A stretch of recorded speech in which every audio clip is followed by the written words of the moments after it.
4 days later. What happened? 4 days later, under Lyndon Johnson, they issued a new National Security Action Memorandum, number 273, which began a modest change. Then in March of '64, another memorandum, 288, began the attacks on North Vietnam and the escalation of the war. And in my last conversation with him, I'll always remember it, he said, as soon as the election is over, I'm going to get the boys out of Vietnam. To myself, I've always said there would have been never that great disaster that we had. The loss of lives that he had he lived. Newman's research has led him to believe that Kennedy may have been feigning right to move left, supporting the war publicly while privately planning to withdraw. By 1963, Kennedy had a problem. That problem was his re-election. You have to reconcile this public record, and the public record itself is ambiguous because Kennedy makes statements, the Cronkite one, which appear to be, it's their war, they'll have to fight it, and then there are these many public statements that indicate we should stay the course. In the final analysis, it's their war. They're the ones who have to win it or lose it. We can help them, we can give them equipment, we can send our men out there as advisors, but they have to win it, the people of Vietnam, against the communists. But I don't agree with those who say we should withdraw. That'd be a great mistake. That'd be a great mistake. I know people don't like Americans to be engaged in this kind of an effort. 47 Americans have been killed in combat with the enemy. It's what I would have expected him to say as a political statement. Whether he was considering withdrawal or not, he would say he was not. In the councils of government, we must guard against the acquisition of unwarranted influence, whether sought or unsought, by the military-industrial complex. President Eisenhower warned the nation of the dangers of the military-industrial complex. A permanent war economy was their business, with billions at stake. Sir, would you give us your appraisal of the situation in South Vietnam now since the coup and the purposes for the Honolulu conference? Well, because we do have a new situation and a new government. To attempt to assess the situation, what American policy should be, what our aid policy should be, how we can intensify the struggle, how we can bring Americans out of there. Now, that is our object, to bring Americans home. October 2nd, I had returned from Vietnam. At that time, we had 16,000 military advisors. I recommended to President Kennedy and to the Security Council that we establish a plan and an objective of removing all of them within 2 years. Kennedy announced we were going to pull out all of our military advisors by the end of '65. We're going to take 1,000 out at the end of '63, and we did. The way that struck people who were leaning toward the profits and the benefits of the Vietnam War was really unimaginable. You can't imagine. So a power elite coalesces. They don't have to vote. And among them, they say, that guy's got to go. Is there any speed up in the withdrawal from Vietnam? Well, as you know, when Secretary McNamara and General Taylor came back, they announced that we would expect to withdraw 1,000 men from South Vietnam before the end of the year.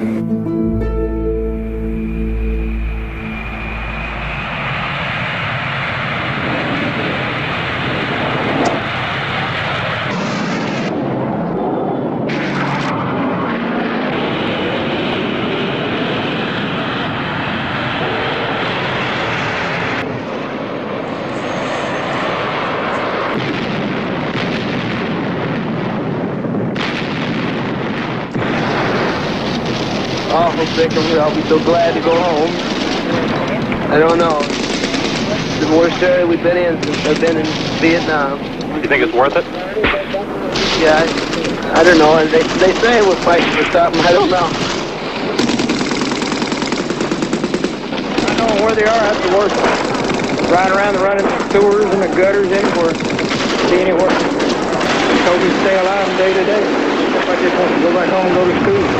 That is. You lost any friends?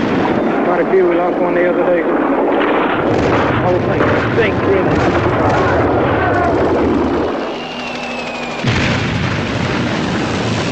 We sang 3 hymns and had a nice prayer.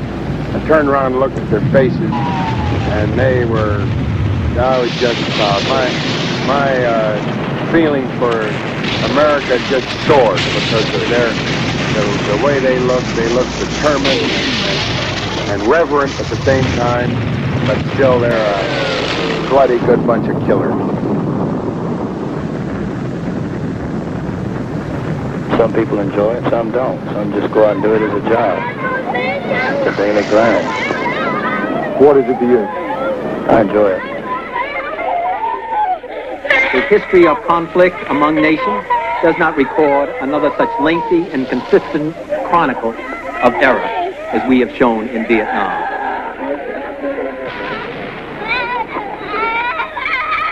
Throughout the war in Vietnam, the United States has exercised a degree of restraint unprecedented in the annals of war.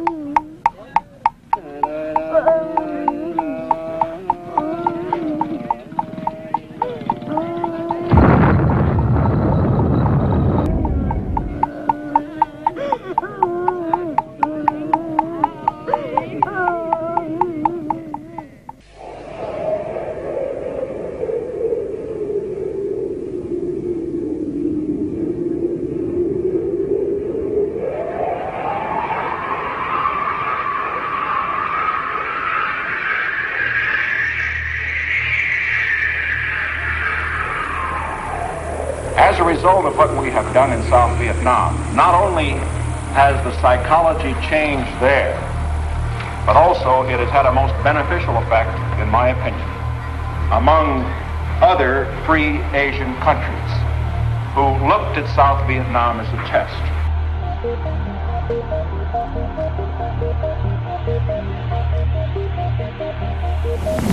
Well, Bob? Yes, Mr. President. I hate to modify your speech any, because it's been a good one, but I just wonder if we should find 2 minutes in there for Vietnam. You know, the problem is what to say about it. All right, I'll tell you what I would say about it. I would say that we have a commitment to Vietnamese freedom. We could pull out of there, the dominoes would fall, and that part of the world would go to the communists.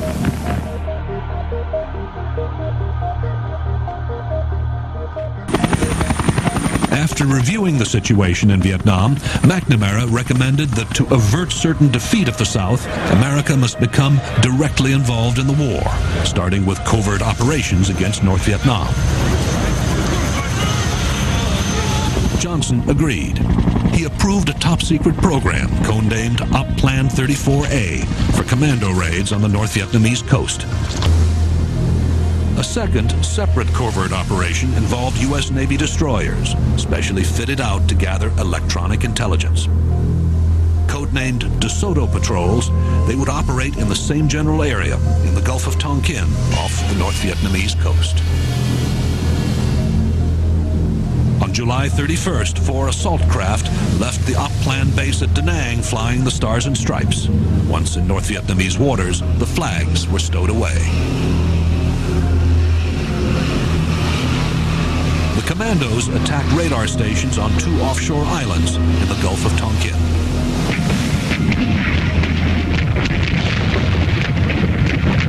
Within hours, the U.S. destroyer Maddox, fitted out for a DeSoto patrol, arrived in the Gulf, heading north toward the islands the commandos had just attacked. So, were these American operations intended to provoke North Vietnam? Yes.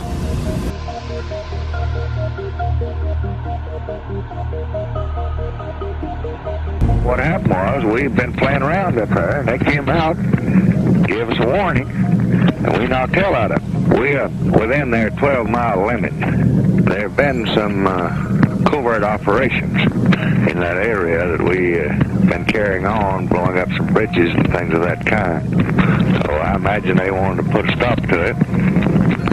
So they come out there and fire, and we respond immediately. We cripple them up, and then we go right back where we were with that destroyer and with another, and plus plenty of planes, and we haven't pulled out, we pulled up.